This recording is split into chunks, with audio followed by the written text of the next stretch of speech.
Hello friends, आज अपन बात करेंगे टॉप 10 कम्युनिटी फ़िश की, जो कि आप एक कम्युनिटी टैंक में रख सकते हैं। तो सबसे पहली बात, कम्युनिटी फ़िश क्या होती है? कम्युनिटी फ़िशेस ऐसी फ़िश होती हैं जो आप बहुत सारी दूसरी फ़िशेस के साथ आसानी से रख सकते हैं और वो दूसरी फ़िशेस को प्रॉब्लम भी नहीं करती हैं और एक साथ पीसफुली बहुत ही अच्छे तरीके से रहती हैं एक एक्वेरियम में। चाहे वो प्लांटेड हो या नॉर्मल एक्वेरियम हो, आप इन फ़िशेस को दूसरी फ़िशेस के साथ रख सकते हैं। तो चलिए स्टार्ट करते हैं। पहली जो फिशेज है वो है एंजल फिश। एंजल फिश थोड़ा बड़े साइज़ की होती हैं। ये आप अपने एक्वेरियम में रख सकते हैं। बहुत सारी कलर्स में मिलती हैं और बहुत ही अच्छी फिशेज होती हैं। इनको आप 5-6 के ग्रुप में रखेंगे तो ये आसानी से पेयर अप हो जाएंगी और ब्रीडिंग करने के लिए भी बहुत अच्छी होती हैं ये फिशेज। आप इन्हें प्लांटेड टैंक में भी रख सकते हैं। दूसरी फिशेज हैं जो कि हैं गप्पीज़। गप्पीज़ बहुत ही कॉमनली आपको सब जगह मिल जाएंगी, सारी शॉप्स में, और बहुत सारे कलर्स में मिलती हैं। बहुत हार्ड फिश होती हैं और ये ब्रीड बहुत ही आसानी से करती हैं।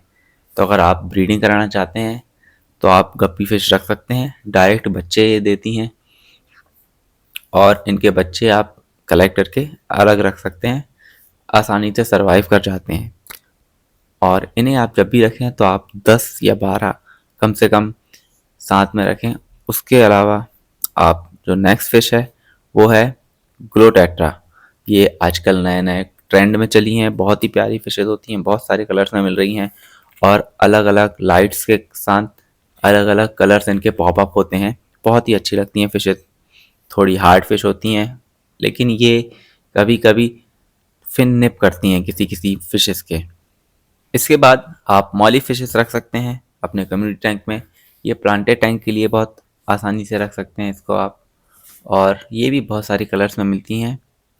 इनको रखना भी आसान होता है, बहुत ज़्यादा मेंटेनेंस नहीं मांगती हैं ये फ़िश, और इसके साथ साथ ये भी डायरेक्ट बच्चे बर्थ करती हैं जिससे कि ब्रीडिंग इनकी आसान हो जाती है। इसके बाद आप नियॉन टेट्रा रख सकते हैं। ये बहुत ही अच्छी फ़िश होती हैं, बहुत ही सुंदर दिखती हैं, लेकिन इनको आप 10 या 12 के ग्रुप में मिनिमम रखना पड़ेगा। ये स्कूलिंग फ़िशेज़ होती हैं, आपस में एक साथ रहती हैं, इसलिए आप इन्हें जब भी रखें थोड़ा ज़्यादा ग्रुप में रखें। ये एक साथ घूमेंगे पूरे कम्युनिटी टैंक में, जो कि बहुत ही प्यारी लगेंगी। इसके बाद आप रोज़ी बार्ब रख सकते हैं। ये रेड कलर में मिलती हैं जो कि आपके टैंक में बहुत ही प्यारी लगती हैं। बहुत एक्टिव फिशेस होती हैं, इनका मूवमेंट बहुत फास्ट होता है। आप अपने एक्वेरियम में रख सकते हैं इन्हें। कोई भी फिशेस को हार्म नहीं करती हैं, बड़ी पीसफुली रहती हैं दूसरी फिशेस के साथ। इसके बाद आप टाइगर बार्ब रख सकते हैं।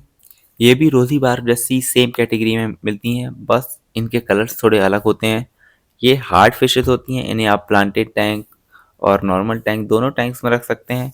ये भी स्कूलिंग फिशेस होती हैं, तो आप ज़्यादा से ज़्यादा इनको रखने का ट्राई कीजिए एक साथ। इसके बाद आप प्लेको फिश या सकर फिश बोलते हैं जिसे, वो रख सकते हैं। ये भी 2-3 कलर्स में मिलती हैं इंडिया में, और ये आपके एक्वेरियम को एल्गी क्लीन करने के भी काम आएंगी और जो बचा हुआ वेस्ट फूड होता है वो भी खाने के काम आएंगी। ये एक दूसरी फिश को कोई हार्म नहीं करती हैं और आसानी से आपके टैंक में ब्लेंड हो जाती हैं। इसके बाद आप शॉर्ट टेल फिश रख सकते हैं। इसमें जो मेल्स होते हैं वो काफ़ी अच्छे लगते हैं और ये भी कुछ कलर्स में मिलते हैं, लेकिन ये planted tank as well as normal tank दोनों में बहुत ही अच्छे से रह जाते हैं और कोई भी फिशेस को हार्म नहीं करते हैं।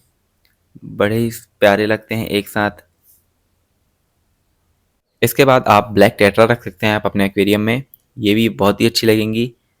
ये ग्लो फिश के जैसे आर्टिफिशियल नहीं है, ये नेचुरल हैं, जो कि नेचर में पाई जाती हैं। बहुत ही हार्ड फिश होती हैं और आजकल ये मार्केट में थोड़ा कम मिलती हैं, तो आपको इन्हें रखने के लिए थोड़ा सर्च करना पड़ेगा। तो यही थी मेरी टॉप 10 कम्युनिटी फ़िश की लिस्ट। आई होप आपको वीडियो इन्फॉर्मेटिव लगी हो। प्लीज़ वीडियो को लाइक कर दीजिए और चैनल को सब्सक्राइब कर दीजिए।